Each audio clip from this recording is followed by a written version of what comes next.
state was as a volunteer to knock on doors for a presidential candidate, a young man with a funny name.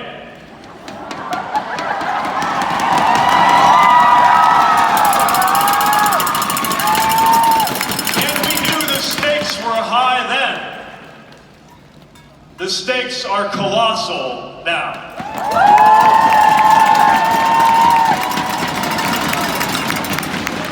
This country cannot afford 4 more years of Donald Trump. We will not recognize it if he gets reelected.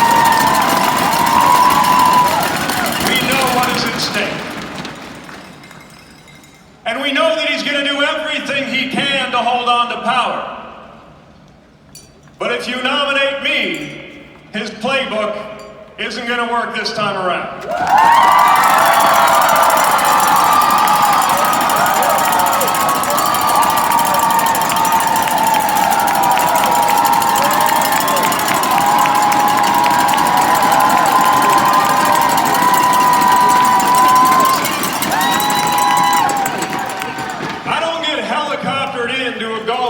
With my name on it while pretending to care about the working class. I don't even golf. I get around in a Chevy that was built in Ohio by the very same that's like that.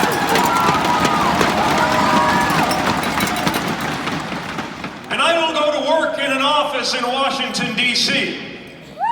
My office is about 6 hours that way down I-80. And out the window of that office, I see the outlines of our ethanol plant, which is why I understand the measure of this president's betrayal of American farmers, and I know how to talk about it.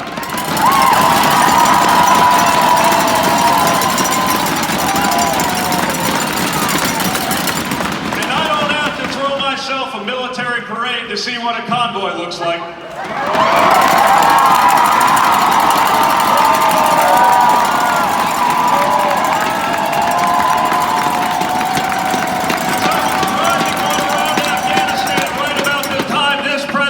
Taping season 7 of The Celebrity Apprentice. So that talk's not going to work against me. But I didn't just come here to end the era of Donald Trump. I'm here to launch the era that must come next.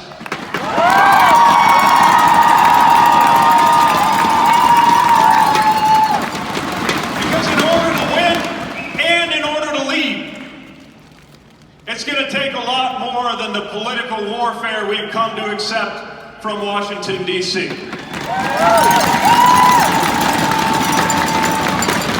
already have a divider-in-chief. I am offering a White House that you can look at on the news and feel your blood pressure go down a little bit instead of up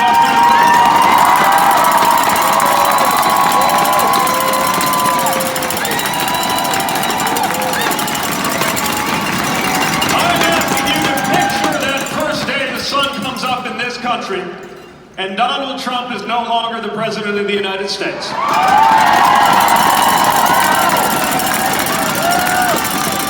A happy thought for sure, an end to the chaos and the corruption and the tantrums and the tweets, but what comes next? The sun's going to come up over a country even more divided and torn up over politics than we are today, with crises that still require urgent action. A 14-year-old will be waiting for action, who wrote me to tell me that she has written out a will because she is afraid that her next day at school might be her last. A 12-year-old will be waiting for action, who asked me about health care not because she is a young policy buff, but because she has juvenile diabetes and is afraid her parents will lose their coverage. I am running to be the president who will stand amid the rubble, pick up the pieces of our divided nation, and lead us toward real action to do right by Americans who have waited for far too long.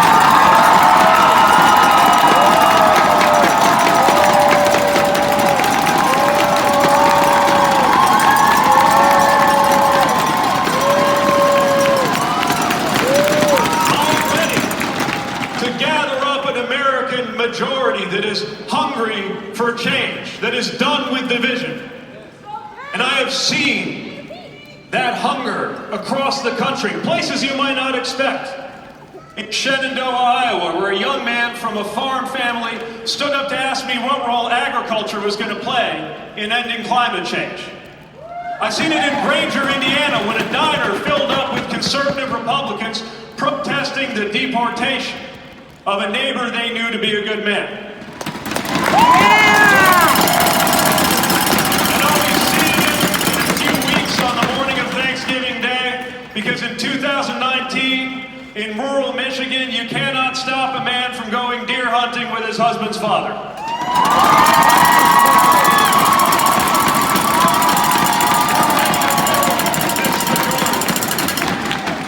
A majority ready to deliver the most progressive reform to health care in 50 years. Medicare for all who want it.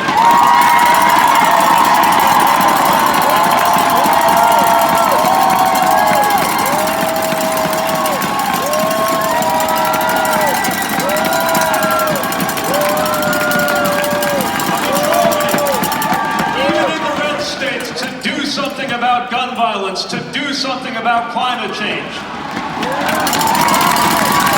to ensure the dignity of every American, to tackle systemic racism wherever we find it until your race and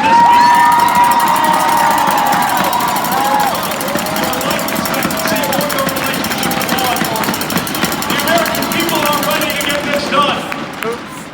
To stand with our teachers.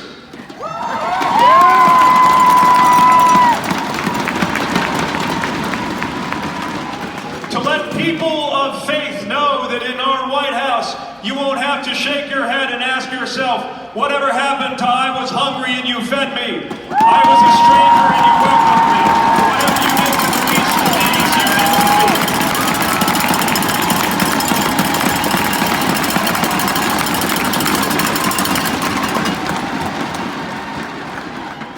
I will not waver from my commitment to our values or back down from the boldness of our ideas. But I also will not tire from the effort to include everyone in this future we are trying to build. Progressives, moderates, and Republicans of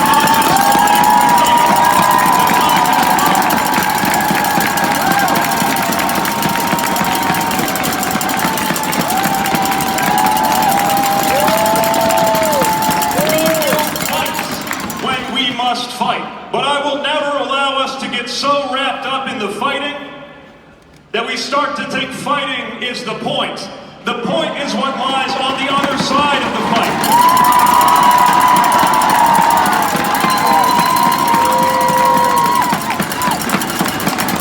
And what lies on the other side of that fight is the hope of an American experience defined not by exclusion, but by belonging.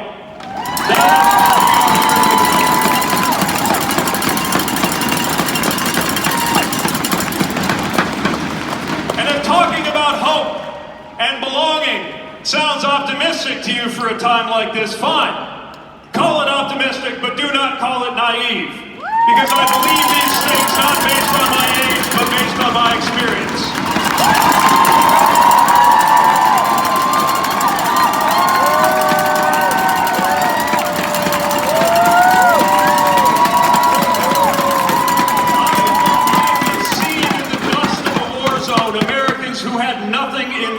Besides the flags on our shoulders, learn to trust each other with our lives.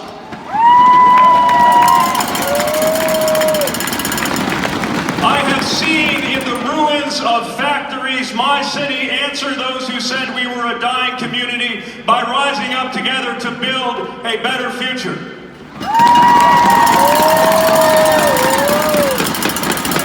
I have seen what America can do, and so have you. After all, you're looking at someone who, as a young man growing up, wondered if something deep inside of him meant that he would forever be an outsider, would never wear the uniform, never be accepted, never know love. And now you were looking at that same young man, a veteran, a mayor, happily married, asking for your vote for president of the United States.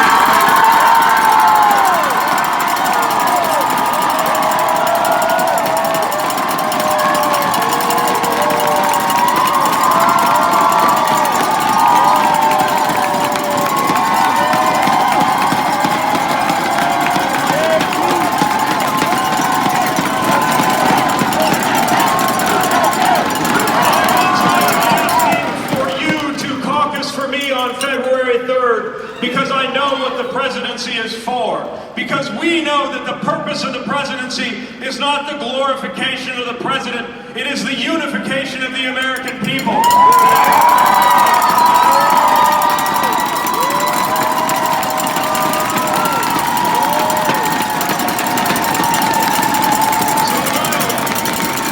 Are you ready to bring this country together?